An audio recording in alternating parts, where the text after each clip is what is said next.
Hello everyone and welcome to today's Think Ahead event on AI and the future of sustainability. How can AI be leveraged for sustainable good? Well, stay tuned to find out. Think Ahead is London Business School's event series in which London Business School's leading faculty and other global experts explore today's big business issues, giving you future-focused, actionable insights. My name is Tim Smith. I'm a freelance journalist specialising in AI and deep tech, and I'm delighted to be back moderating for Think Ahead for a second time. Today we'll be examining how AI's role in sustainability can affect economic resilience, environmental stewardship and social responsibility. And we've got a stellar panel lined up for you today. Yanis Yanu, Associate Professor of Strategy and Entrepreneurship at London Business School, Laura Fernandez, a digital infrastructure expert and strategy leader, and Dr. Ahmed Shawki, CEO at Level Up ESG. So what can you expect from the next hour or so? We'll start with a brief introduction from our panelists on their perspectives on AI and its role in shaping sustainable futures. Then we'll get into key topics of not only how AI can transform sustainability, but how this can be done in a practical and ethical way that works for all.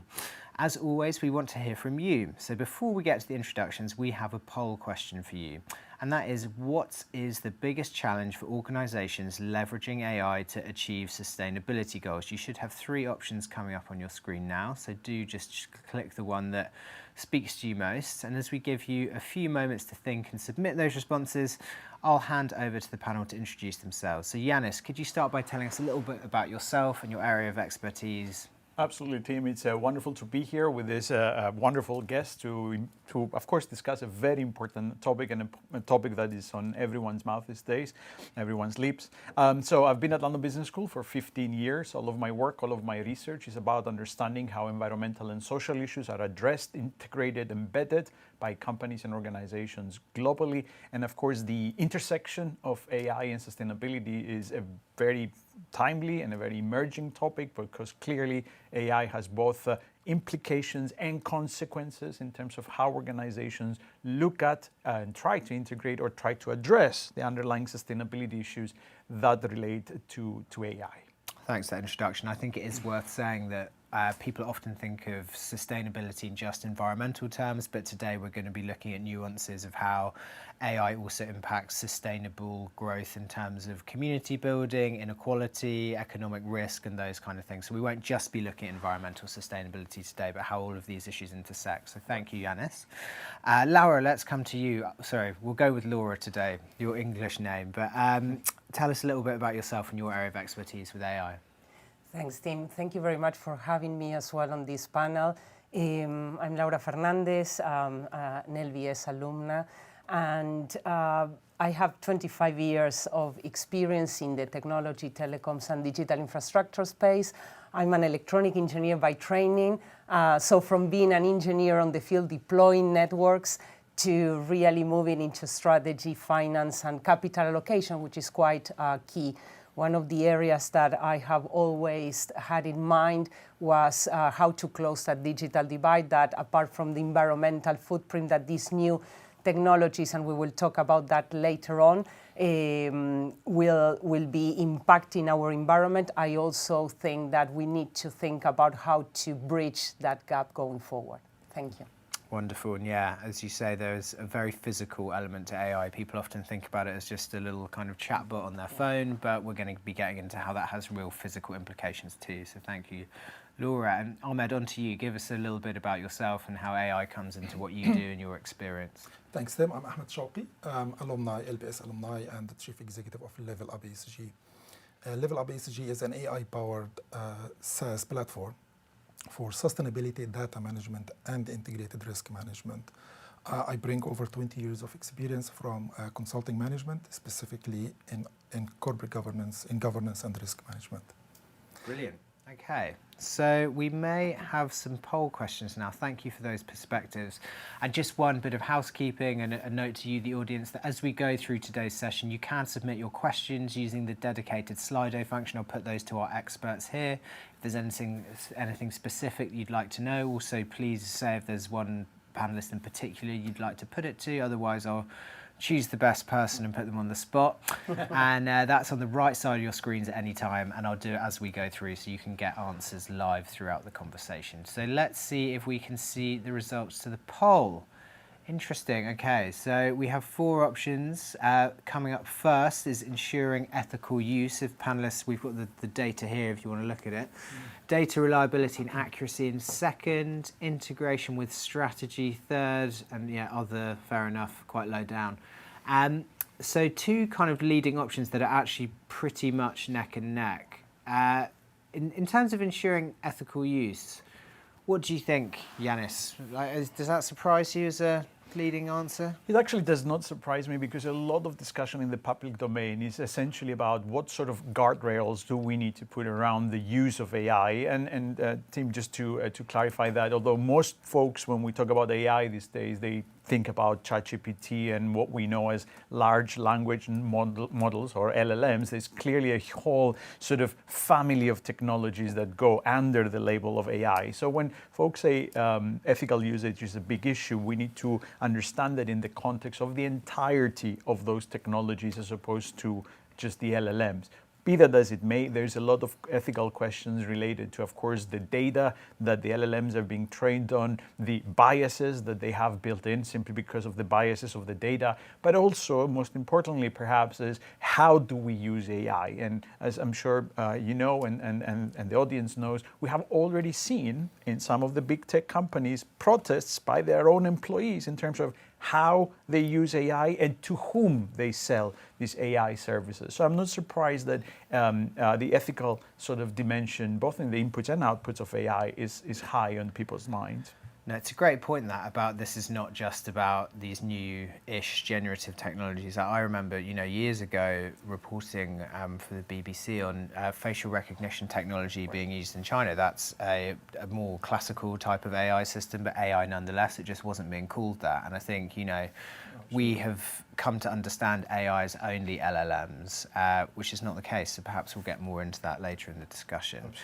Data and reliability was also pretty much neck and neck there. Laura or Ahmed, would you like to comment on what that means? I'm happy to comment on both, actually. If we speak of data first, AI has 3 main components: data, algorithms, and infrastructure. And AI agents are effective as the quality underneath them. So AI or quality data is critical because it is the fuel or that keeps AI models running. And when we speak of ethics and responsible and ethical AI, that's AI that really augment and reflect human values. And that's way, it's a challenge that is bigger than the technical challenge. It's a socio-technical challenge that needs to be approached comprehensively across governance, across processes, people, and the guardrails, the controls, and the tools. So I'd be happy to talk about those points as we go. I'm sure we'll get onto those later. Laura, any And if comments I on may- the poll results? Yes, building on Ahmed, I think that again, when we think about AI, it's just beyond. So we have the layer of AI and applications. Below that, the data, which is quite relevant. And data is also increasing its footprint. Now it's been measuring in zettabytes. One character is 1 byte. And pre-pandemic times, we were around data storage in the world around 5 zettabytes. And it's expected to grow to 500 by the end of 2030. So that's a massive footprint. And below that, we have the physical infrastructure. And that means what people starting to get to know more, because it's more on the public domain, the build of these data centers. And data centers don't exist in isolation. They need additional connectivity to work properly. So it's the data centers, subsea cables, and fiber terrestrial networks to connect them, as well as satellites. So that also has an implication on environmental footprint. And on the back of that, I think that there is an important debate around also some governance and guardrails that need to be in place to make sure that that is being built out in the right way. Yeah, and I'm sure we'll get more into that. Just to pick you up on the zettabytes point, probably most of the audience are used to dealing in gigabytes. How many gigabytes in a zettabyte?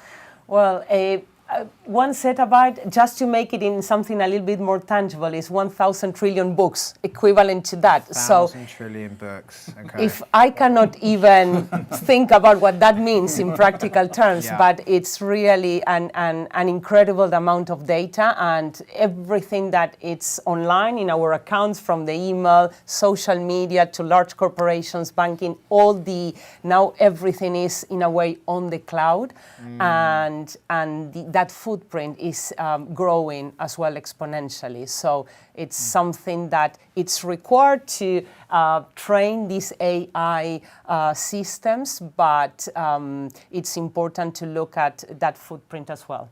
No, it's certainly true, isn't it, that we all have this kind of trail behind us of, all these emails and our junk that's just sitting there, and people don't think of the actual physical, like, home and, Where is that imprint hosted? of that, exactly. So I think we'll come on to sort of personal responsibility as well as kind of what companies can do later on. But thank you for your poll answers, everyone, and for your responses to them. But let's get into sort of the main body of the discussion. And Janos, I'll start with you as the sort of LBS sort of representative. You wrote a really interesting article called The Foresight Gap, which kind of looks at how there can be potential risks in terms of how disparities in AI capabilities and resources between different actors can cause issues in terms of sustainable growth, perhaps in like an economic and social sense. So give us a little sort of, taster of what that research involved. Yeah, I wrote that piece, Tim, in sort of in a response, if you like, to a lot of discussion that we were following in the public domain, the folks that were talking about democratizing access to these technologies, that this is a technology that is cheap and can be easily distributed, and so on and so forth. And those, arguments to some extent are valid, but I think they are sort of omitting a very important underlying sort of inequality that might emerge. And that is, you may have access to all of these tools, or in fact the outputs that these tools actually are able to generate. However, if you do not have the underlying capacity to act on that output, then ultimately this technology may increase the inequality by enabling those that have the capacity, for instance, to de-risk their supply chains, de-risk their manufacturing, de-risk their own operations, whereas those that, even if they have access to the outputs but no underlying capacity to act on them, and when I talk about capacity, it might be financial resources, it might be human capital resources, it might be infrastructural resources, and so on and so forth, that effectively means that we're transferring the risk of the system to those that lack the capacity to act, even if they know the output. And therefore, ultimately, if you transfer risk to the weakest parts of, let's say, any supply chain, then you do not de-risk the system. If anything, you make the system riskier. And you can think about this in the context of whether we're talking about energy systems or the food system or food supply chains, and so on and so forth.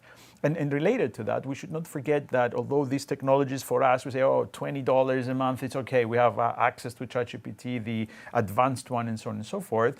One is to realize that 700 million people on this planet do not have access to electricity, and somewhere between 2 and 3 billion people on this planet don't have access to the internet.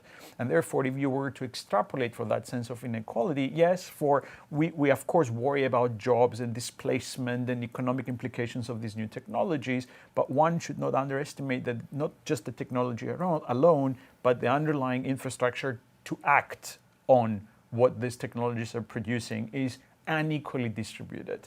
And therefore, unless we start talking about sort of governance mechanisms that allow those that do not have the capacity to build the capacity, then the gap is inevitably going to get larger. So the foresight gap, I was particularly referring to technologies with predictive capability, but I think it applies more broadly to these technologies to the extent that they require also an underlying capacity to act. And it's true, isn't it, that this idea that AI might level the playing field for people in, economically developing regions. The fact is that the most sort of advantaged people in the world have access to these systems, and it does seem to be supercharging some of the biggest businesses and allowing people with capital to start businesses all on their own without employing people. Like, there's quite a lot of effects that are perhaps driving inequalities rather than just equalities, for sure. And one needs to keep in mind that we should not let the ultimate outcome be driven by luck. In other words, this is endogenous to our decision making.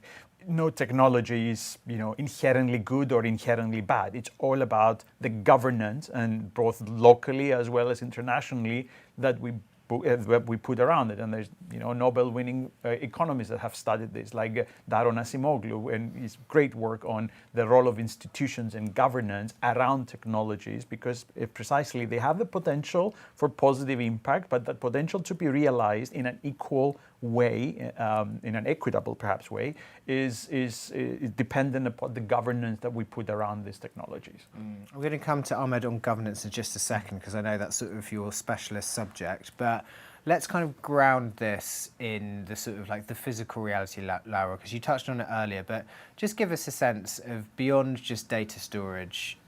People are aware that AI is power hungry, power thirsty, but they're maybe not thinking about that every time they ask a question they would have typed into Google, into ChatGPT, running an inference request to a cluster of GPUs. So just give us a sense of your research in infrastructure and your expertise about what is the impact of this technology today.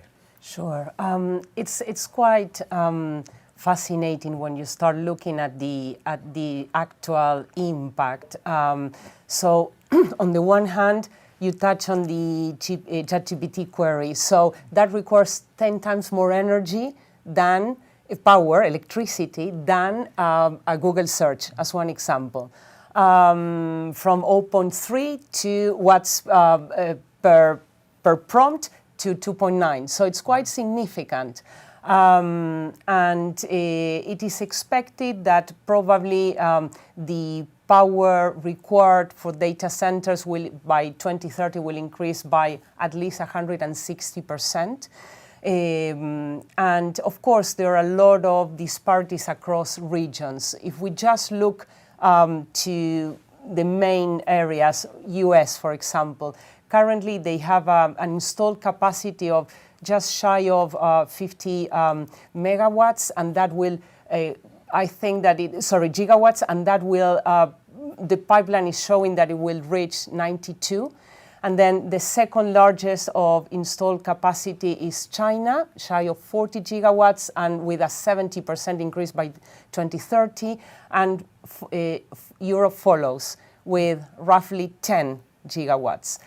In each region, power consumption will be increasing. In the US, in the same period, between 3 to 8%, the share of power used and consumed by data centers, as one example. In Europe, from 2.2 to almost double in the same period. So we are talking about, if I step back, in changes in percentage of electricity consumption that has not been seen in a generation from the beginning of this century. So that means that we need to find ways to upgrade the power grids and also how to make them really sustainable. And we can touch on the details of that. But electricity consumption is one of the key things. The other one, of course, is water consumption. And it has been shown how some of the hyperscalers have used billions of liters of water to cool down some of these data centers and facilities around the world. One of them in 2023, and now technology has advanced, was showing that in their sustainability report, we were talking about 29 billion of water required, out of which 26 billion of liters of water was consumed to cool down facilities, 80% of that being drinkable water. So when we start really consolidating what that means to the environment, it's not a minor impact. On top of that is land, right? So we're talking about all scarce resources really, and we need to think about the impact in the local communities as well.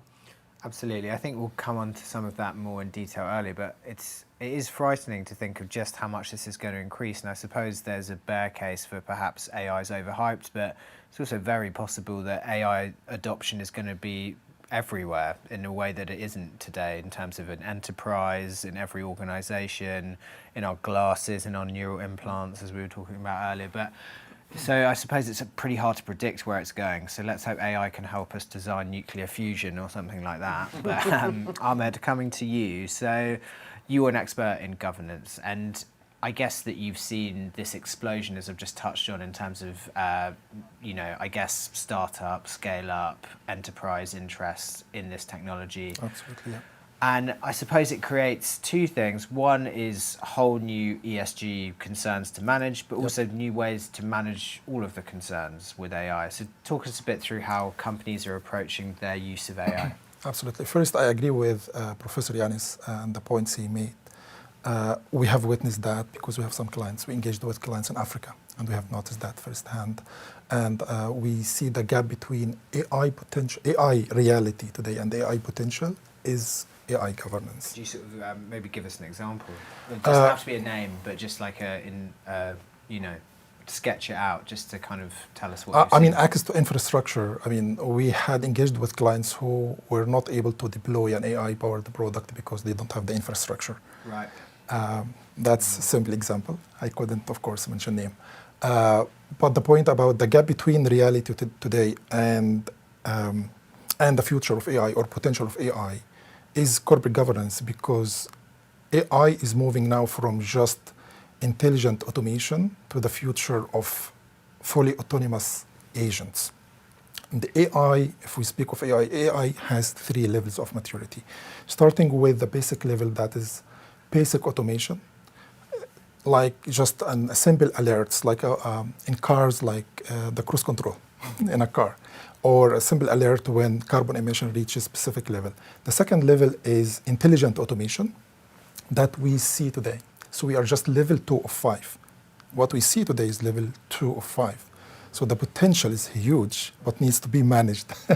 So that level 2, level 3 is workflow agent. That we heard the work agent a lot now because workflow agent. The other 2 levels. That would be, let's just kind of explain what this means. That would be like, let an AI agent book a business trip for my colleague in flights, transport, accommodation. Yeah. Technically, when we say an agent has to act and reason. Yeah. So any agent has to have those 2, have to act independently and think and reason. That's reasoning is the explainability part in AI. So what's level 4? I'm scared now. Level 4 and level 5 is semi-autonomous and fully autonomous. And by the way, the self-driving cars are just level 2. They are not the fully autonomous agentic AI. That will. An example of semi-autonomous is AI, for example, could prepare our sustainability report from the beginning to the end, just with our minimal approval, just with our review and approval. That's semi-autonomous. The fully autonomous is he does it without human involvement, zero human involvement. So that's why the gap is increasing without effective governance. It's scary to see AI. It's literally like giving your teenagers the car keys and the credit card. Like theoretically, he knows how to use both of them, and you are pretending that you don't need to think about what will happen next. Literally, this is the metaphor I would bring. Like it's scary if we don't control it. Yeah, well, I suppose governance and guardrails are two things that go quite hand in hand. So I'll come to you, Yanis. I mean, it feels as though at the moment AI systems, and there's obviously a lot of work going on with different approaches to make the most powerful models that we have a bit more reliable. But like, how do you see that agents could go off the rails in terms of bad impacts for sustainability of various types? Yeah, I'll give you an example, Tim, because I think that, we should be discussing AI, but I strongly believe, and I'm glad we are focusing today on the sustainability aspect, we cannot think about it as outside of the system that we are already trying to bring within planetary boundaries, right? So we already know that the current broadly defined economic global financial system is already beyond the safe tipping points of the planetary boundaries framework. So, for instance, if you think about biodiversity loss, climate change, plastics pollution, and so on and so forth. Now, on top of those already violations of the tipping points, you bring in this technology that, as both Laura and Ahmed said, has this potential to really go way outside the planetary boundaries in terms of water consumption, land, electricity usage, and so on. Now, to give you an example to what you were saying earlier, how it could go outside the guardrails, let's take the energy system, right? For many years, right, and especially more recently, we say, oh, look, we are adding so much renewables capacity, the price of solar and wind is falling, it's at least as competitive with oil and gas.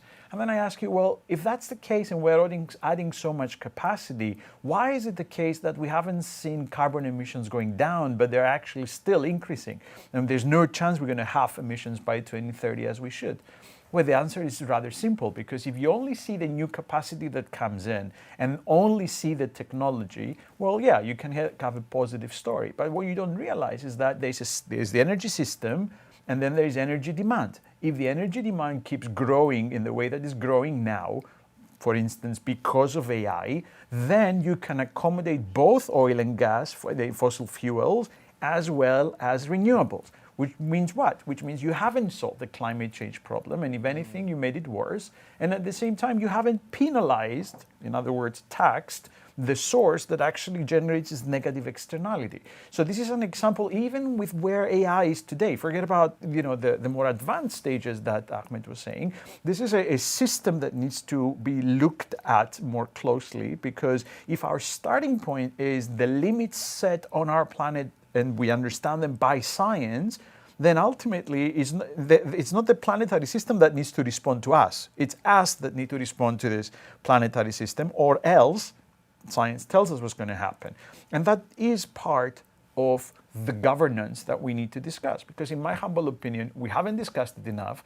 We haven't even solved the simple sustainability problems, let alone superimpose the AI challenge of them. But we haven't also discussed enough the trajectory and what will happen if we continue this AI race, because effectively we are in an AI race, and hoping, right, and that's still a question mark, remains to be seen, we have a use case, but hoping that the output and the implementation of these technologies will actually end in a net benefit. In other words, we could undo the negative impacts through the positive impacts of the use of these technologies. Now, is that going to be true? It could be, but are we willing to gamble that? I think we shouldn't. We should put the governance in place as best as we can now to ensure that, yeah, we have net benefits instead of net costs. And, use cases in terms of everything, right? From analyzing satellite imaging to efficiency to all those wonderful use cases that already emerge. We need to make sure that the governance that we put around that actually reinforces those so that we do get to a net benefit ultimately. In terms of governance, though, it feels like we're in a tricky spot in the sense that, you know, in terms of initiatives to regulate AI safety, which is on a slightly different point, but I guess related, you know, the EU's kind of rolled back a lot of its EU AI Act, what's in that legislation. The US doesn't really seem to be that interested in doing it, neither does the UK. And it feels like we're in this sort of arms race against, you know, the supposed kind of hostile nation of China developing systems. So like, is it realistic to think that policymakers in these kind of quite sort of, you know, competitive dynamics are going to slow down? Like what could this governance look like in a way that is sort of, I guess, feasible? Right. I mean, that's the million-dollar question, to be honest. And by the way, this is exactly where AI has very, very strong parallels with sustainability, because that's the question we had about sustainability. Is it realistic to think that, you know, governments across the world are going to come together, forget about the economics, and, for instance, collectively reduce carbon emissions, for example? And that's why we haven't. That's why we have, like the 30th COP coming up in Belém in November, and we still haven't seen the emissions coming down. So what you just articulated, in my humble opinion, right, is, well, it might sound pragmatic, but it's just not good enough. I mean, what is the alternative? A God-given system that will fix itself is not going to happen.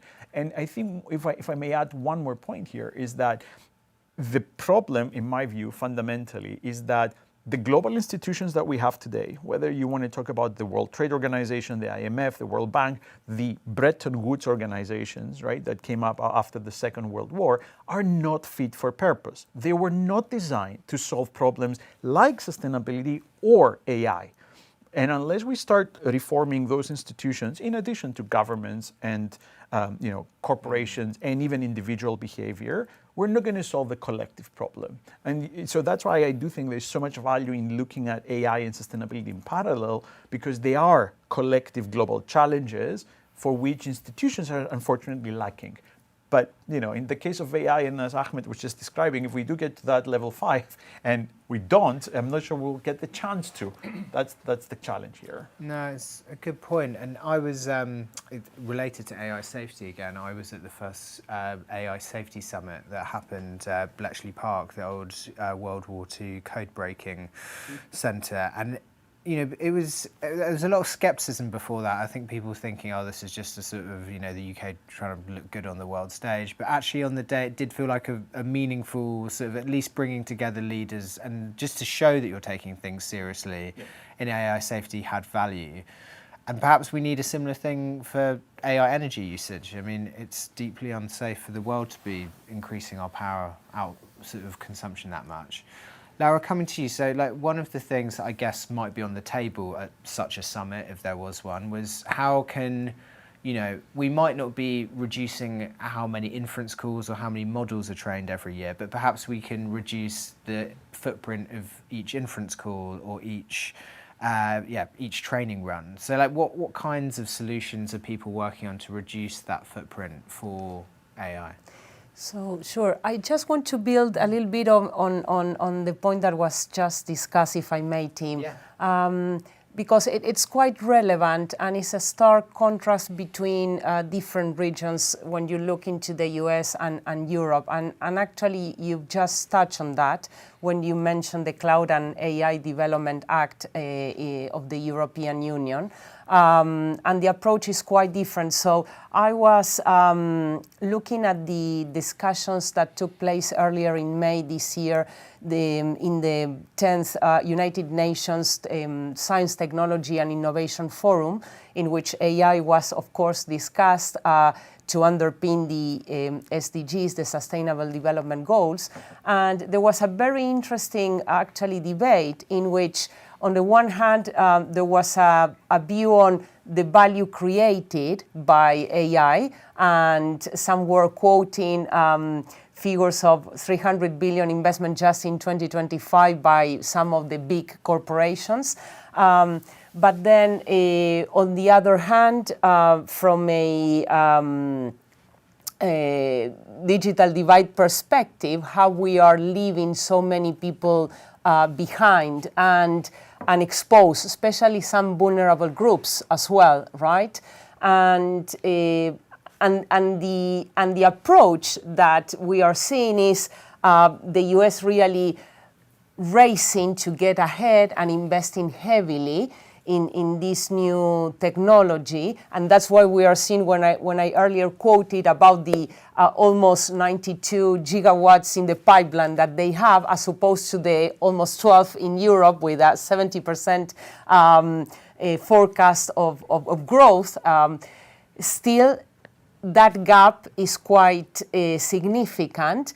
And the EU approach to increase investment and capital allocation in this infrastructure is by bringing everyone to the table and trying to see through this Cloud and AI Development Act how we can put the governance in place so we grow it in a controlled manner. And this is interesting because we are trying to do the right thing, but probably we are hindering innovation here by doing that, as opposed to the other side of the Atlantic, in which the race is really, they are ahead, but is that on the back of lack of controls? And it's a very interesting debate that, to your point, how we can improve this. Well, definitely, I think that this needs to be a multi-stakeholder, multidisciplinary approach. It's not just engineers or scientists. We need to bring everyone to private and public organizations that also will provide the capital and the financing, and also the local communities, and what that means at an individual level in your community, right? These sort of impacts. In terms of your actual question, what are the things that we can be looking forward to? I think that I'm very positive, and I think that when it comes to innovation, humans are very creative into trying to find the right solutions. So in some spaces we are seeing waterless solutions to cool down some of the equipment and the electronics that are now in place, to other options in which, coming back to your 5 levels of AI, there is an expectation that this will be really fully autonomous, and the same AI will be able to look into how we become more efficiency in terms of power usage and water usage. There are some measures that are being used: power usage efficiency and water usage efficiency. So eventually we expect that these systems will regulate themselves to minimize the impact. There are some things, and also in your research, Yanis, there was one study made probably a couple of years ago, but about Google DeepMind and the impact of energy reduction in some of the data centers by 40%. And there are many solutions that are being trialing at this point in time, which it's quite encouraging as well. Yeah, well, fingers crossed for those. We're going to come to some audience questions in a moment, I think, but Ahmed, I just wanted to come to you. What, in terms of the kinds of governance sort of headaches that AI is causing for companies now, like how are people approaching those? How are people trying to minimize their own footprints? Like what can companies do in practical terms to get the most out of this technology without sort of boiling the planet in the process? Thank you. I agree with all the points, but I'm very optimistic about the benefits of AI that outweigh its cost at the moment, because I use AI, and I use AI from one of the large providers, and it's all run on renewable energy. Most of the large cloud providers are committed to net zero, and they are run on renewable energy. So I see the positive side and the net positive impact of that overall. How users or companies, what users and the companies can do. So I think when we talk about governance, as you mentioned, it's multi-levels. AI governance has multi-level accountability, starting with governments, communities, professional bodies like the US NIST AI framework, and the UK White Paper 2023, and of course the regulation starts with the European regulation, which is leading the way today. But it doesn't focus on the sustainable use of AI. It focuses on the safe and responsible and ethical use of AI. So the sustainability part is currently missing from all leading governance frameworks globally. Looking at the company must have a clear policy about the use of AI within the organization and the accountability. When I ask people about who is accountable within the organization for AI, 99% of the times we get no one. And it should be everyone. So according to the EU AI Act, the responsibility of AI is shared across all stakeholders. So AI governance is a shared responsibility. And going down to the users themselves, the regulation, the AI Act require that users must oversee and validate the outcome from AI, plus must use it responsibly.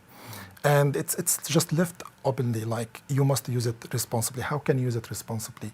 For example, minimize if you are using general purpose like chatbot or within the organization, specific private proprietary chatbot or any model. So patch your queries. So the computing cycle reduced. So don't just ask for small little things continuously, just patch your queries. That might minimize the computing cycle. And also, you must be responsible and you must validate and you must give feedback. If you have seen something wrong, you must feedback your accountable officer and as well as the service provider, the cloud provider. No, thanks. Yeah, it's a good point that everyone has to be involved in making sure that they're taking responsibility for their own use of it. So we've had a flurry of excellent questions from the audience. I'm going to ask you them. Here's one which might be good for our resident optimist in Ahmed, but anyone can take it as well, which is which areas of sustainability do you think have the most potential for improvement and or growth through AI? So, Data. Data? Yes, of course. As an area of sustainability. Sustainable data, sustainability data. That's what I do because I see that. Oh, in terms of like gathering data, yeah. Of course, because AI has the ability to process vast amount of complex data and generate deep insights out of it. It's unbelievable. Like AI can recognize patterns way beyond the human beings today. That's what we see. That currently has enhanced our decision-making abilities. That also enhanced our building organizational resilience, business resilience, and hopefully also wider sustainability resilience in the long term, because we use that in sustainable use, like climate modeling, enhanced the predictive. The forecast has currently with AI enhanced way, like over 80% of the forecast is more accurate and plausible than before with AI. Yeah, which obviously can have huge impacts for people in, places vulnerable to extreme weather or climatic conditions. I'm just going to stick with audience questions because we got a bit carried away in our own chat, and I do want to bring them in. And do keep asking questions, and we'll try and ask as many as we can. And I think this could be a nice one for you, Laura, because you've kind of touched on, the sort of scarce resources that are used in AI infrastructure. And we've got a question here about how can we ensure that the deployment of AI for sustainability does not inadvertently harm vulnerable communities or exacerbate existing inequalities. So I guess, one example that comes to mind is that a lot of hydroelectric power is being used for AI power generation, and that perhaps is taking away affordable power from local communities or putting a lot of pressure on those communities and their sort of way of life. How would you see it in terms of the effects and what are their possible solutions for those communities? So I think the key challenge when you think about building and deploying these huge facilities is that they're very much concentrated in geographical regions, right? And it's not that it requires a lot of electricity and water and land, it's all happening in a specific area, right? And there are many things I think that we can also learn from what has been done and deployed in the renewable energy space. I think the digital infrastructure space is catching up, and I think there are some learnings. As one example now, when we look at sites on where to deploy these facilities, well, the first thing is we look at the land and the availability of renewable energy. And then you look at hybrid approaches as well, how to do it by power purchase agreements that are 100% with renewable energy, and also building facilities where there is availability of these resources. So, and that happens on site. So we're talking about not only wind, solar. Now there are a lot of discussion on the media as well about the development of what is called small modular nuclear reactors as well, to power, to your point at the very beginning of this conversation, right? So nuclear energy is back on the table, and how that can help underpin. So that is more from a resource consumption perspective. And then in terms of the communities, this is not a minor question, and it's something that throughout my whole career I always been thinking of and keeping in mind when you design these deployments. It's important to really consider the impact in the communities, and the way you do that is engaging with every community. Sometimes what happens is that large corporations may buy land, and only 1 year later they say, well, by the way, on this land we're going to build all these facilities. Well, that's a little bit probably late in the process, and then that creates a little bit of concern in those communities of what will that imply for them. And I think that that is, there is an opportunity to learn with what has happened in the renewable energy sector, to talk, to engage with every stakeholder. And I do personally believe in that. And that will hopefully minimize impact, especially in the most vulnerable areas, right? If I step back, and let me do just this comparison, which is not AI related, but is technology related. When we were talking about deployment of mobile networks, we all know now we are trying to deploy 5G, but we started 2G, 3G, 4G, and now 5G.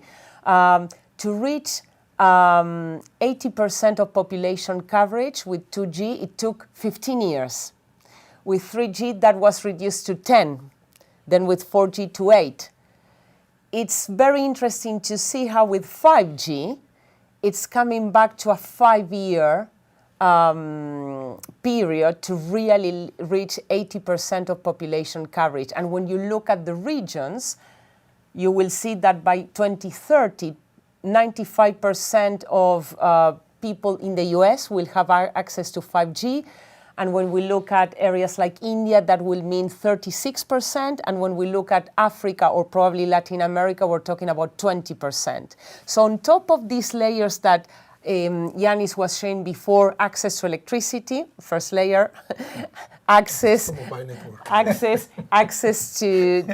really connectivity, but then on top, to reach to this layer of AI, you need to have access to the right bandwidth and devices, and this is not that obvious. So I think that connected the unconnected is something that has been very important throughout my career, and I do care about. So it requires a multi-stakeholder approach. Well, it comes back to what Yanis said at the start, doesn't it, about the amount of people who don't have access to power or the internet and those inequalities. I'm just going to... I could add something to that, of course. Because I think that we should be very clear on especially on this impact on local communities and especially local resources, that in some ways we don't need to reinvent the wheel. So for instance, take the extractives industry. Right? We learned the hard way. We talking about mining. Mining, exactly, right? Because there we learned the hard way. A lot of folks, a lot of companies, went into these areas, they dig big holes in the ground, and then when they were done with a particular mine, they left behind a devastated local community and a ruined environment, and so on and so on. How did we solve that problem? When we realized that, oh, look, if you're a government and you're going to give a mining license, you might as well require that, you have the social license to operate. In other words, the local community is taken care of, there is no environmental destruction, and so on and so forth. So those, in a similar way, when we talk about data centers or digital infrastructure, these are the same principles. We have done this before, and unfortunately we learned the hard way, but now we have learned, and we already know, with the accuracy that Laura was just describing, the level of resources that's going to be required. That means we can be a lot better at again, building the governance around, in this case, where this infrastructure is allowed to be located without having to suffer through the period of destruction, but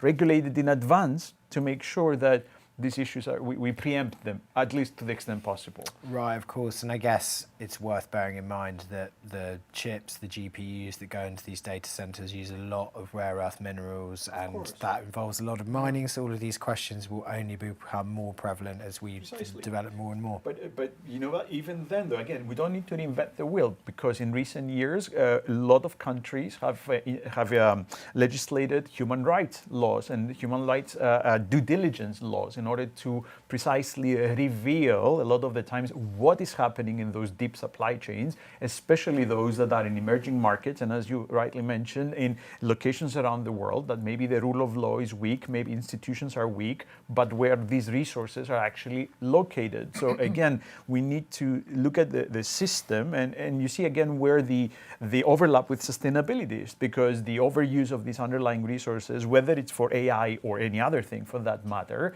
is fundamentally an issue of scarcity. And unless we first of all, understand it as an issue of scarcity, and then realize that it often comes with exploitation of humans and local communities, like forced labor, child labor, and so on and so forth, we're not going to actually solve the problem unless we look at it as in the context, if you like, of broader sustainability or sustainable development.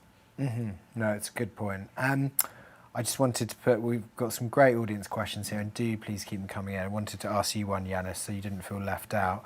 And it's relevant for you as a professor and someone who teaches students all the time. So how can students be guided about using AI ethically in their academic pursuits? I read a story recently about how not only were students using AI to write their essays, but teachers were using AI to mark the essays, which begs the question, what are we doing really? Welcome to my daily struggle. No, I think that, let me just say absolutely that I'm not one of those folks that think that the use of AI in the context of, in this case, coursework is per se unethical. Personally, what I have tried to do is integrate the use of this technology, because ultimately there's no way you're going to avoid the use of this technology unless you put students in a cave with no internet and tell them take a written exam, right? Which we don't want to do that, because especially we talk about MBA students or executive MBA students, you want them to build this capability to use these technologies. So rather than, that's how I see my personal responsibility, and this may not be a view shared by, more broadly, but personally, instead of putting all of the responsibility on the student in terms of the ethical use, I challenge myself to say, well, if I were to embrace this technology, how would my exams look like? How would my in-class discussion look like? How would the homework look like if I assume they're going to use this technology?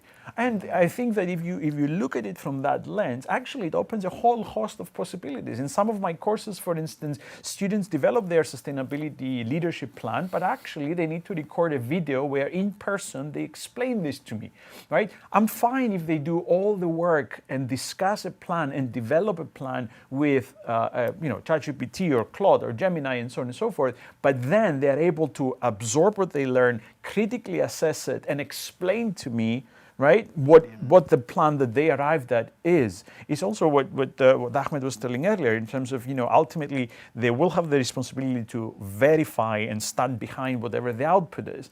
So I think in that context, and I know it's a tough challenge, and we are going to face it. There's no way around it. The challenge is on us as educators, as business schools, as academics, to up our game, adjust our teaching methods, adjust our assessment methods, because this technology is not going anywhere. And on top of that, it's an extremely powerful tool. In other courses that I teach, I have actually trained a ChatGPT to act like my teaching assistant. But then I have developed in-class exercises that students use the ChatGPT as an in-class teaching assistant for their in-pair conversations. Then we debrief in the plenary. So it elevates the foundation of what you can discuss, in my view, again, in something that can start at much more depth and breadth as opposed to what you would do without this tool. So yes, there is the unethical side of so-called cheating. In my view, that's very easy to see if you read an essay. But then there is the more profound transformation of education that is inevitably going to happen, and the sooner we embrace it, the better.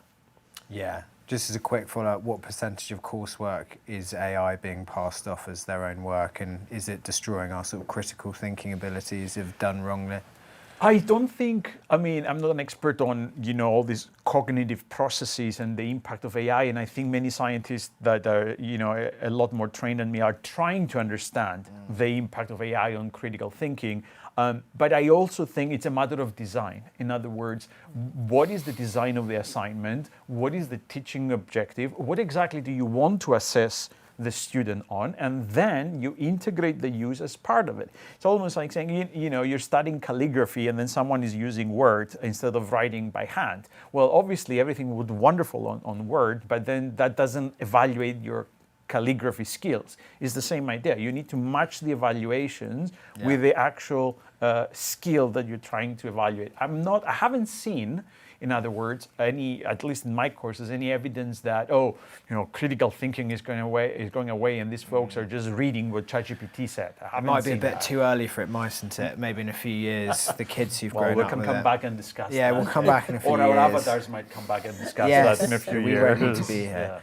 Anyway, let's sort of, that was a little bit of an aside, but let's get back on course. So I was going to come to you, Ahmed. You mentioned that you've seen some great examples of companies putting AI to use. Like, give us some examples. If you can be specific with names, great. If not, just kind of, sketch it out. But people who've been able to produce more sustainable business outcomes because of the use of AI. Actually, there is many we had personally, but Professor Yanis mentioned earlier satellite imagery and combined with AI and the power of that. So the type of AI technology is computer visioning that combined with satellite imagery to monitor sustainable impact in remote areas like Unilever, for example, and others are using that technology to monitor the land use and deforestations and the palm oil, I think for Unilever specifically in remote areas in over 150 countries overseas. That's a powerful example at scale. That's well known, I think, in the news, and I think it might be in your course. I don't know, but you just mentioned satellite imagery as an example. I personally, we had engaged last year with a sustainability director at one of the global technology service firms, and her complained that every week she faces over 40 new ESG data requests. Spending over 80% of her time juggling multiple manual records and systems and cloud drives, SharePoint, to collect data and respond to stakeholder requests. Juggling, she was also not just juggling the solutions, but also doubting her own data. And that's because sustainability data is complex. Is not like finance data that's clean and structured. Sustainability data is usually semi-structured in tables, files, PDFs, and unstructured in images and visuals.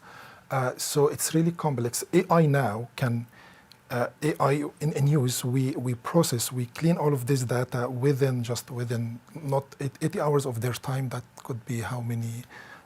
8 months? 8 months per year. Now we can do that in 8 hours using AI platform. Just you need to provide minimal inputs, provide the source, we integrate with the source of data, the existing systems, and the AI does all the processing for the data as well as validating the data. And the validation is extremely important because that also safeguards the reputation from greenwashing risks and reporting inaccuracy, and it builds trust with stakeholder. Multiple other cases, we are using currently also AI for Scope 3 estimation and calculation and measurement. Scope 3 is the largest, and over 90% of businesses really struggle to measure their Scope 3 carbon emission. And it represents the largest carbon emission in the organization. Now with AI, AI can analyze the historical information and the patterns of the specific suppliers and estimate their carbon emission immediately without the need to ask for data that may never they may never receive. Those just, I can add more examples. We use it for the word intelligence. We use it as an intelligence hub today. We give businesses the ability to take more informed decisions on a timely basis, not just to provide intelligent insights, but also foresights and be more proactive in taking decision by integrating AI, using AI with IoT, other advanced technologies like IoT, to get real live data to process to decision makers in their systems. That's just, and there is more, like in sustainability reporting as well. And instead of just like there are multiple frameworks where organizations need to report against GRI, CSRD, or ISSP today, and they have to repeat the process and to collect data for each framework. Now with one single data set, AI can generate your draft sustainability report subject to your review and approval from a single data set in days than years. So we've got an audience question about... Could I add one more example For sure. to what Ahmed was saying? Because, and I love this example, because a lot of the times when we talk about AI, there is this sometimes zero-sum game that people assume in the background. Oh, it's either energy or AI or sustainability or defense, but never all of the above. So I teach a course where I take students for 1 week in Stockholm. And this year, we of course visited many companies, but one that stuck to my mind is this company called Archeon. So I'll tell you very simply what they do. The entire energy infrastructure that we have in the world, it's old. Some of it is approaching 100 years. A lot of it is approaching end of life. Something like 70+% of it is end of life. Meanwhile, as we just heard today, the energy demands are exploding. Right? So you have literally an very old system that has to exponentially grow. Mm-hmm. So what does that mean? It means that the maintenance of the system becomes absolutely critical. Okay, how do we do maintenance these days? Do you know? People drive by and see the cables, and a human with human eyes, as they drive by, tries to see if there's anything wrong. If you have a little bit more money, what do? You hire a helicopter that drives very fast, otherwise it's not cost efficient. And there's a human that looks at the cables from above and tries to understand what's the problem with the cables. This company, Archeon, what did they do? They developed these machine learning algorithms, it's AI essentially, with drones. So drones can go and cover the entire distance of the grid, feed all of these images, and then develop the algorithms that actually see all of these faults. What is it? Is it a tree that has fallen? Is it something else? So you go from sort of detection of about, 25-30% to 80-85%. Why is that a win-win-win? Because suddenly, of course, it's an energy issue. The better maintained your network is, the more you'll be able to channel renewables and so on and so forth. Second, you actually extend the life of an existing infrastructure without having to rebuild it. Right? It's hugely. I mean, the marginal cost of flying a drone is effectively zero.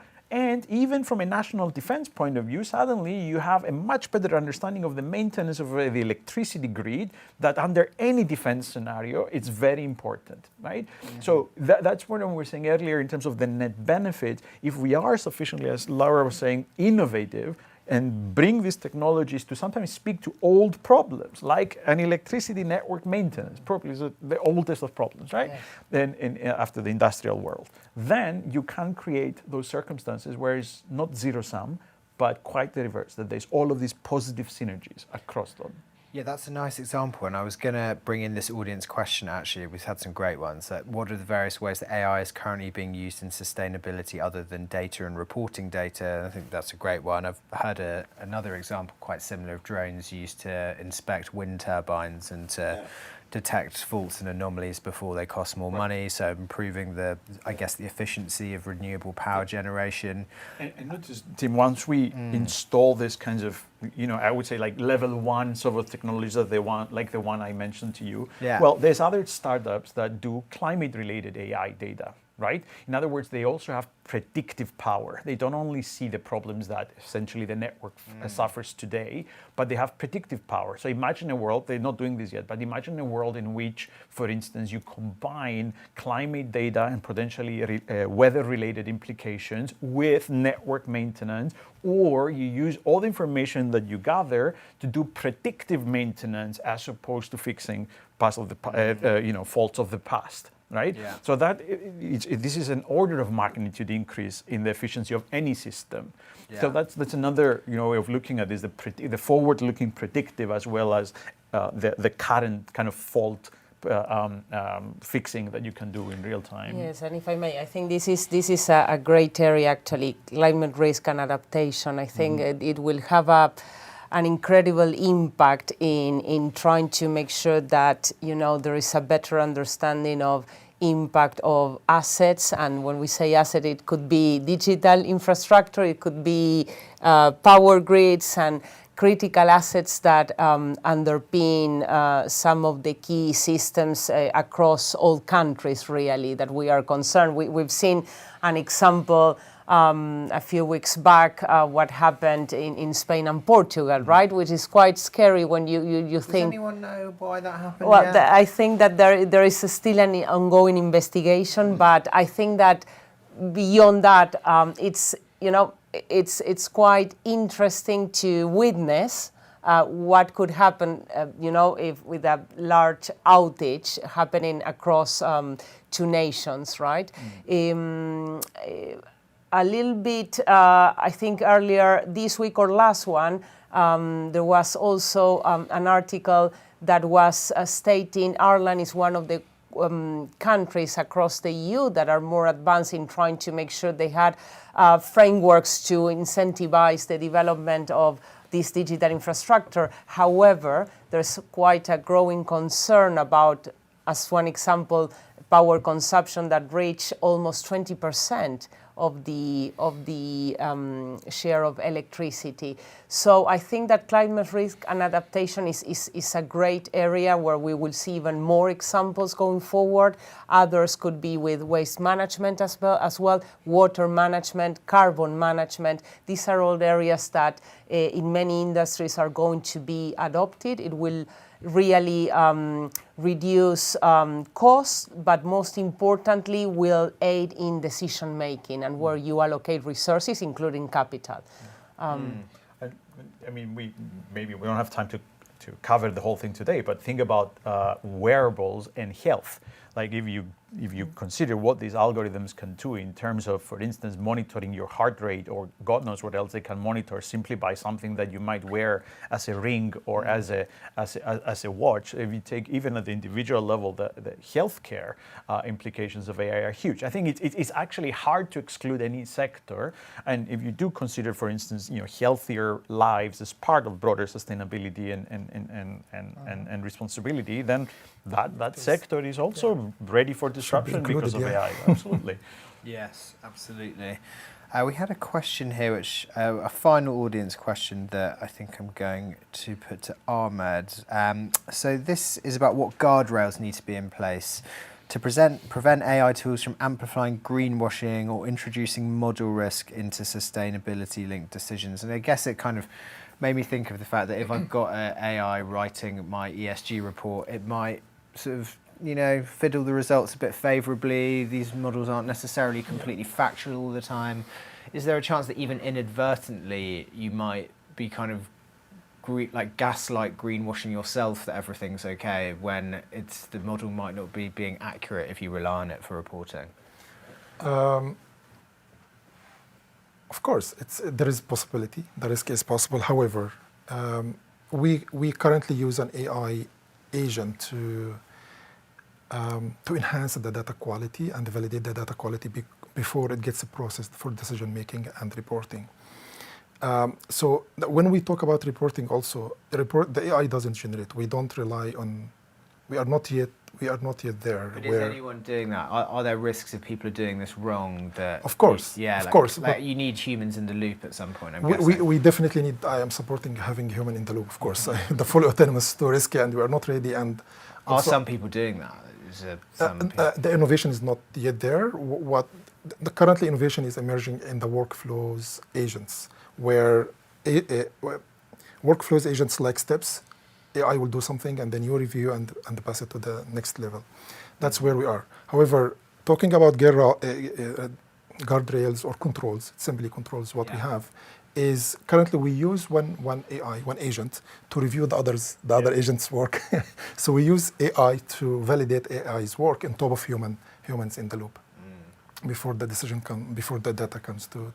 So we currently we filed a patent for that. We have a proprietary agent of 2 layers. Once the data comes, one AI will assess that data for completeness, consistency, and other factors. And the second AI agent will also flag any anomalies. Will try to clean whatever they can clean in the data using NLP, natural language programming. AI, that's AI, type of AI. So there are ways to sort of tease out the possible inaccuracies. Guardrails are there currently. Also, guardrails in AI in general also to avoid that, preventing data to be leaked out of the organizations. Like there are multiple controls around that, like data leakage prevention tools and multiple controls. Now we're quite short on time, so I wanted to just put one final question to you. I prepped you for this, but and we can give quite a short answer, we can. So just, your top line thoughts about what in terms of sustainability are you most excited about in regards to AI? Like what's an optimistic note to end on where, like what's your big thinking on how AI can be a cause for good here? I mean, personally, I am excited by the fact that what I have seen, and as the examples I mentioned earlier, I'm excited by the fact that AI can really turbocharge human innovation. And as Laura said earlier, this is precisely what we need to deal with the world's largest environmental and social challenges. So the fact that we already see these kinds of innovative solutions coming online, and the fact that we already have agency in terms of putting the governance in place to ensure that turbocharged innovation moves in the right direction, I think those are the most positive messages for me and the most positive possibilities going forward. Yes. Thank you, Yanis. Laura, what about you? What are you excited about? So, I mean, very much aligned to your view, Yanis. I think that we are at a pivotal moment. The advances in technology that have happened in recent years, I don't think that a few years back we were really thinking that all of us, we were going to be somehow using AI in some shape or form. I think the opportunities to innovate even further are really exciting. And I truly believe that the benefits will outweigh the risks. It's how we manage that in the right way. And for me as well personally is not to leave anyone behind, because we have been discussing and seeing the gap that potentially, if it's not being managed properly, the gap will get wider. So connect the unconnected and make everyone be part of this exciting future. Yeah. Ahmed, finally to you. AI is the most transformative advanced technology since the advent of the internet. And I think in sustainability now we should be shifting from reactive time-consuming activities to more proactive, intelligent, sustainable actions. So the future should be about intelligent, sustainable actions, not just good intentions. Got it. Okay, well, we're nearing the end of our time here today. So before we wrap up, just to summarize some of the key themes, we've touched on physical infrastructure, the intersection between social sustainability as well as environmental sustainability, the power of AI to improve data reporting in companies, and much more. That will all be summarized in an article that will be going up soon on the LBS website. So that just leaves me to thank our wonderful panelists, Yanis, Laura and Ahmed. Thank you so much for being here with us today. Please tell us what you thought, and thank you to you, the audience. And yeah, there's a short survey that will be appearing on your screens now, so do give us feedback. London Business School is known for its insightful discussions on a range of topical and compelling issues, and if you'd like to explore those, and I recommend you do, you can use the QR codes on the screen to find, watch and listen to many other Think Ahead events and podcasts. So thank you for joining us today. Keep an eye out for details on the next event coming soon. Thank you very much.